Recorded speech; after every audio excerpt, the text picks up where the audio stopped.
Assalamualaikum warahmatullahi wabarakatuh. Nama saya Nadira Violina Cantika Anur, NIM 1803011994. Nah, di sini saya dari kelompok 6 mau menjelaskan tentang teknologi dalam bidang jasa.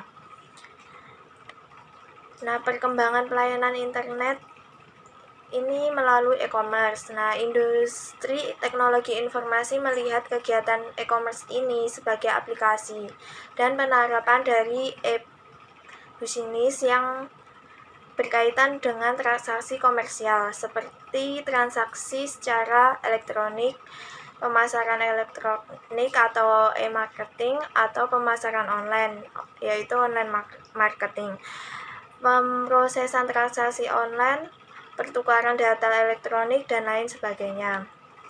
Nah, klasifikasi e-commerce ini ada Electronic market, yaitu sebuah sarana yang menggunakan teknologi informasi dan komunikasi untuk melakukan atau menyajikan penawaran dalam sebuah segmen pasar, sehingga pembeli dapat membandingkan berbagai macam harga yang ditawarkan. Contohnya seperti Shopee, Tokopedia, dan OLX. Nah, yang kedua ini ada didefinisikan oleh International Data Exchange Association sebagai transfer data terstruktur dengan format standar yang telah disepakati, yang dilakukan dari satu sistem komputer ke sistem komputer yang lain dengan menggunakan media elektronik. Yang terakhir ini ada internet commerce. Nah, ini adalah penggunaan internet berbasis teknologi informasi dan komunikasi untuk perdagangan. Kegiatan komersial ini seperti iklan dalam penjualan produk dan jasa. Transaksi dapat dilakukan di internet antara lain seperti pemesanan atau pembelian barang, di mana barang akan dikirim melalui pos atau sarana lain setelah uang ditransfer ke rekening penjual. Contohnya seperti bineka.com. Nah, keuntungan e-commerce itu apa sih? Yang pertama bagi pengelola, yaitu perusahaan dapat menjangkau pelanggan di seluruh dunia, efisiensi tanpa kesalahan dan tepat waktu. Nah, keuntungan bagi konsumen, harga lebih murah, belanja cukup pada satu tempat saja. Untuk keuntungan bagi manajemen sendiri, peningkatan pendapatan seperti bineka.com. Nah, keuntungan e-commerce itu apa sih? Yang pertama bagi pengelola, yaitu perusahaan dapat menjangkau pelanggan di seluruh dunia, efisiensi tanpa kesalahan dan tepat waktu. Nah, keuntungan bagi konsumen, harga lebih murah, belanja cukup pada satu tempat saja. Untuk keuntungan bagi manajemen sendiri, peningkatan pendapatan dan loyalitas pelanggan. Zaman internet dan website ini adalah suatu invensi militer Amerika Serikat. Nah, ide ini pada awalnya dihubungkan pada semua komputer militer, meskipun ada juga sebagian sistem ini yang mulai dihilangkan. Penggunaan internet sangat luas dan sudah menjadi fakta bahwa jaringan website sangat menguntungkan. Website dapat melayani maksud atau tujuan seseorang atau organisasi yang berbeda untuk bisnis yang berbeda pula. Berbagai organisasi menggunakan internet untuk berkomunikasi dengan karyawan ataupun pemasok bahan mentah atau. Assalamualaikum warahmatullahi wabarakatuh. Nama saya Nur Rahmatul Hasanah, NIM-nya 180301093. Di sini saya mau menjelaskan tentang zaman internet dan website. Website ini juga dapat digunakan dalam beberapa cara yang berbeda, di antaranya yaitu 1. Sebagai jaringan untuk menjual produk atau jasa. Beberapa retailer seperti Amazon.com dan Wine.com tidak mempunyai toko fisik, yaitu Cycle Store. Perusahaan ini menjual secara eksklusif melalui internet dan mendistribusikan barang-barangnya secara lokal, mengirim melalui pelayanan pos atau email atau pelayanan pengapalan.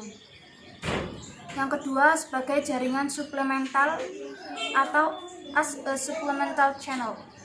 Klik Mortal mewakili perusahaan retailer seperti Barnes dan Noble yang mempunyai jangkauan pasar yang luas melalui sebuah website. Yang ketiga, untuk dukungan teknis. Perusahaan produk menawarkan penjualan teknis dan menggunakan internet karena biayanya yang sangat murah serta dapat membantu untuk memecahkan masalah yang ada. Jawaban dari pertanyaan bersikar pada setup komputer baru seperti website Dell komputer, yaitu http://www.dell.com. Selanjutnya, untuk mendukung pelayanan yang ada, pelayanan ini biasanya ditawarkan untuk penelaahan pada penggunaan website. Untuk memproses pesanan, website ini dapat menjadi mata rantai atau hubungan yang menyenangkan bagi konsumen untuk pelayanan pesanan.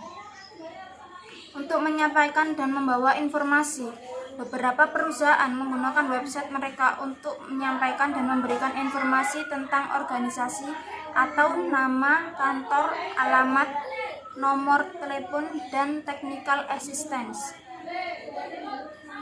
Selanjutnya, model bisnis internet. Internet dibuat untuk memberi peluang dalam memberi kelas baru model bisnis untuk pengiriman atau pelayanan. Beberapa pertimbangan berikut ini dapat digunakan para pengusaha apabila menggunakan model pelayanan internet, yaitu sebagai berikut. 1. Penyedia akses internet. Perusahaan seperti American Online dan Campus Serve menyediakan akses untuk World Wide Web atau WWW dan pelayanan email. Portal akses internet original ini menyediakan informasi yang bervariasi dari pelayanan, seperti pencarian berita, petunjuk yellow pages, email box, diskusi, dan kelompok baru dalam melakukan mata rantai dengan online shopping. Model bisnis internet. Selanjutnya, penyedia informasi. Penyedia informasi seperti harian New York Times menggunakan internet untuk mendistribusikan berita. Di sisi lain, Horse.com menyediakan informasi bisnis secara online pembayaran. Jasa eceran online secara luas menggunakan jaringan internet online retailer yang menjual sesuatu dari buku Amazon.com untuk mengaplikasikan produk, yaitu Garden.com. Pembuat transaksi atau transaksi enablers. Perdagangan saham merupakan bentuk bisnis internet yang murni karena sifat transaksinya yang dilakukan secara elektronik. Bisnis e-trade berhasil mengurangi biaya transaksi jual beli saham maupun obligasi. Dan Merrill Lynch dapat memanfaatkan peluang ini dengan membebankan manajemen fee untuk setiap transaksi jual beli saham. Pencipta dasar atau market makers. Cara penjualan lelang melalui online membawa banyak keuntungan, diantaranya mampu menjangkau pasar dunia tanpa perlu tahu letak dan posisinya, tanpa batas tempat dan waktu. Keberhasilan eBay sebenarnya adalah kemampuannya membuat pasar untuk item barang-barang yang sulit dijangkau apabila dijual secara lokal. Selanjutnya, model bisnis internet. Sedangkan Davis 2003 membedakan tipe e-service menjadi beberapa model, yaitu e-tailer atau online retailer, customer support, network provider, information provider, application service provider. Model bisnis internet selanjutnya yaitu Peter Weil dan Michael Fitchell membedakan ada 8 model e-business, yaitu Fitzsimmons 2006-114, yaitu content provider, direct to customer, full service provider, intermediaries, shared infrastructure, value net integrator, virtual community, whole of enterprise. Mod Selanjutnya, bentuk-bentuk bisnis online lainnya misalnya adalah toko online, bisnis offline, bisnis affiliate online, MLM online, money game online, bisnis web shooting online, bisnis iklan baris online, bisnis berita online, bisnis komunitas online. Model atau tipe bisnis internet dalam bidang jasa tersebut atau e-service dikategorikan ke dalam beberapa jenis, yaitu B2C, yaitu business to customer, C2C, customer to customer, B2B, business to business, G2B, government to business, G2C, government to customer, P2P, peer to peer. M-commerce yaitu mobile commerce. Terima kasih. Assalamualaikum warahmatullahi wabarakatuh. Saya Yolanda Lauri, NIM 18030101092 akan menjelaskan mengenai perbandingan antara pelayanan jasa elektronik dan pelayanan jasa tradisional. Nah, teman-teman, perbedaan antara pelayanan jasa elektronik dan pelayanan jasa tradisional bisa kita lihat dengan berdasarkan jenis atau karakteristik dari masing-masingnya. Nah, yang pertama jenis pertemuan. Nah, kalau di pelayanan jasa elektronik, nah itu transaksi dilakukan tanpa adanya tatap muka. Nah, namun sebaliknya di pelayanan jasa tradisional itu adanya tatap muka. Nah, untuk aksesnya itu juga lebih mudah dilakukan di rumah oleh pelayanan jasa elektronik daripada pelayanan jasa tradisional yang itu dilakukan berdasarkan standar jam kerja. Tokonya buka jam berapa, seperti itu. Nah, untuk akses pasar pun untuk pelayanan jasa elektronik itu kita bisa menjangkaunya di seluruh dunia atau luas, teman-teman. Nah, untuk yang pelayanan jasa tradisional itu hanya lingkup orang datang ke lokasi penjualan, seperti itu. Aksesnya tidak luas. Nah, untuk suasananya pun kalau untuk pelayanan jasa elektronik itu kita mengandalkan adanya sinyal. Nah, sehingga kalau adanya gangguan sinyal, ada keterbatasan juga untuk bisa bertemu dengan pelanggan. Nah, kalau untuk yang jasa tradisional itu terdapat pada lingkungan fisik atau tokonya tersebut. Suasananya bagaimana, layoutnya bagaimana, secara fisik kita bisa melihatnya secara kasat mata, seperti itu. Nah, kalau perbedaan kompetitif itu kemudahan atau keluasaan bisa dilakukan di pelayanan jasa elektronik, karena kita pun bisa sepanjang waktu untuk akses melalui internet. Nah, sebaliknya untuk yang jasa tradisional itu personalisasi, maksudnya kompetitifnya pun hanya lingkup pada area bidang dan tempat jasanya. Nah, berbeda kan dengan elektronik, itu sangat luas sekali karena banyak bidang yang itu bersaing, seperti itu menurut saya. Nah, selanjutnya keberhasilan, teman-teman. Keberhasilan pelayanan jasa elektronik dan pelayanan jasa tradisional itu tidak terjadi begitu saja. Nah, kalau pelayanan jasa elektronik itu mengandalkan yang namanya perangkat lunak atau software yang tersedia. Nah, itu sangat memudahkan. Nah, kita dengan hanya mengeklik satu tombol pun kita bisa diarahkan pada alamat atau website yang kita tuju. Nah, berbeda dengan pelayanan jasa tradisional, itu membutuhkan waktu yang sangat lama untuk pergi ke tempat tokonya, seperti itu. Nah, selanjutnya keuntungan teman-teman. Keuntungan pelayanan jasa secara online atau pelayanan penjualan secara tradisional itu pun berbeda secara waktu, terus secara keleluasaan, terus secara proses transaksi.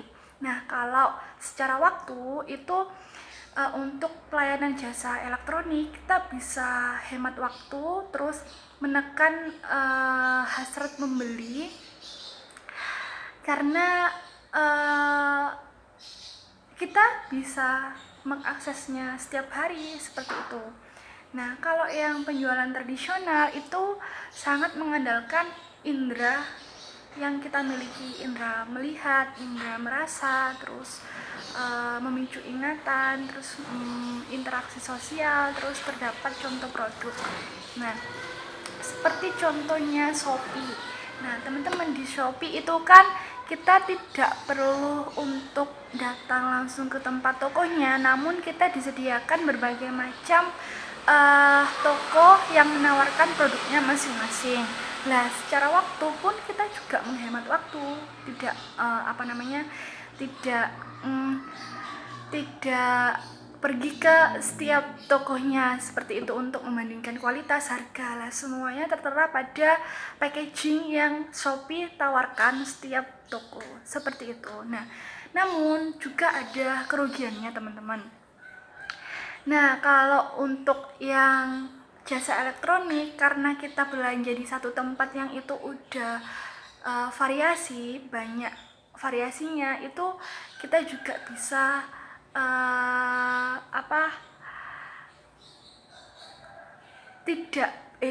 kita juga tidak bisa melakukan tawar-menawar seperti halnya di pelayanan jasa tradisional.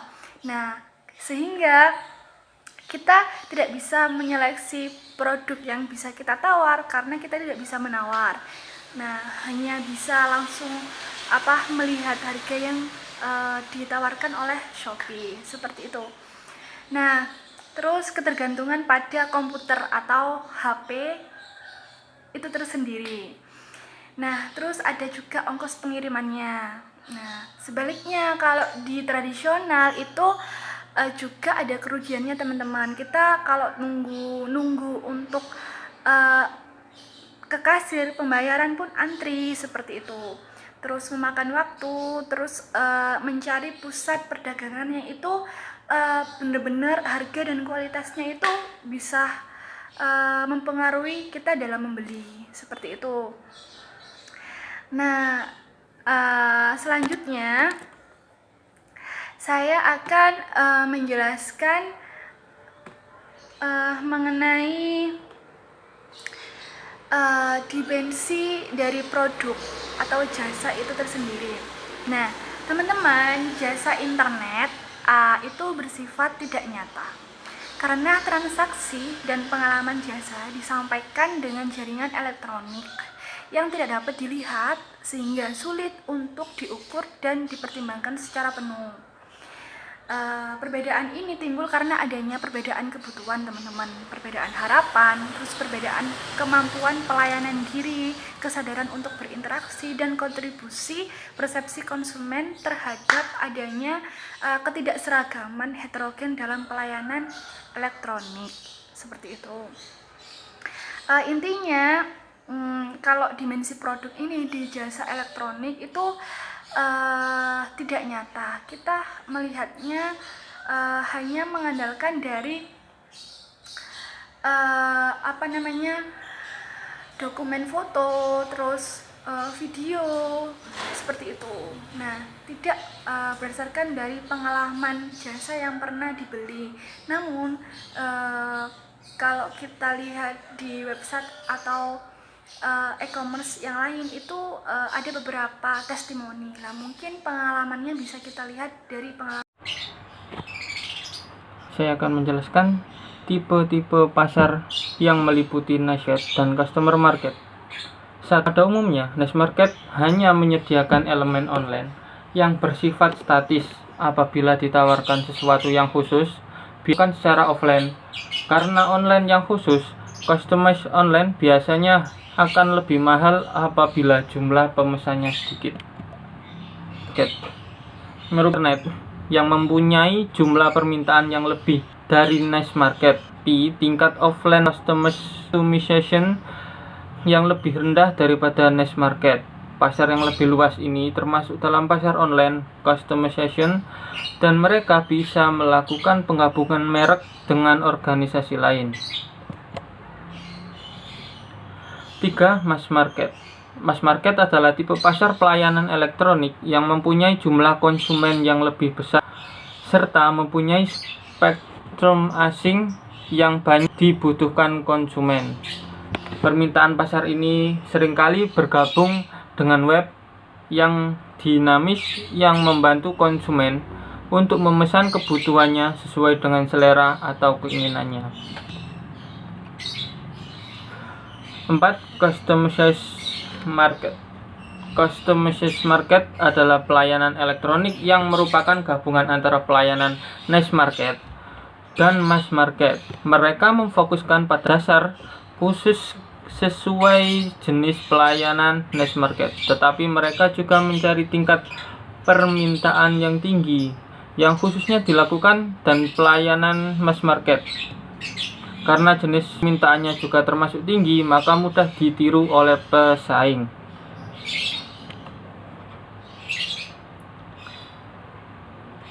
Strategi pelayanan elektronik dan metrik proses produk bauran. Proses untuk pelayanan elektronik adalah sebuah kerangka kerja strategi yang bermanfaat dalam perencanaan suatu pelayanan. Seperti yang terlihat dalam gambar, ada gambarnya di atas. Sisi horizontal metrik meliputi 4 kategori struktur jasa produk elektronik. Sisi vertikal ada 4 kategori struktur jasa proses elektronik.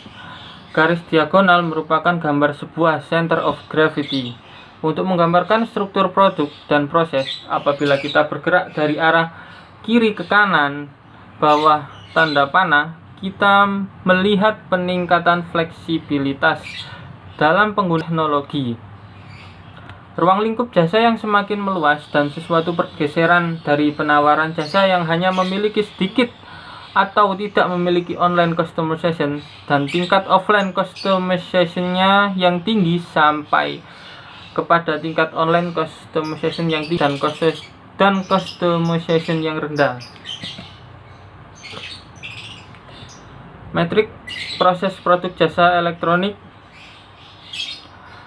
Haim dan Sinha menawarkan 3 proporsi tentang pelayanan proporsi mereka dalam matriks. 1. Pelayanan yang terletak pada sisi diagonal menawarkan nilai konsumen yang besar dari kanan kiri atas bawah. 2. Pelayanan yang lebih rendah pada matriks dengan menawarkan nilai konsumen yang lebih besar daripada upper in half. 3. Pelayanan yang terletak pada sisi kanan diagonal yang menawarkan nilai konsumen yang lebih besar daripada dalam left on half. Diekspektasikan bila mana proses khusus ini diperoleh dari offline customization. Atribut-atribut yang ada dalam matriks ini dapat digunakan sebagai petunjuk dalam merancang pelayanan jasa elektronik dengan menentukan atribut elektronik mana yang diinginkan dalam pasar e-commerce. Persepsi konsumen terhadap kualitas jasa yang diterimanya merupakan faktor yang menentukan pilihannya terhadap penyedia jasa mana yang diinginkannya. Oleh karena itu, Helm dan Sinha menyarankan bahwa kualitas penyampaian nilai konsumen, the delivery of customer value, merupakan faktor penting yang akan dapat menentukan tingkat dan eksistensi konsumen.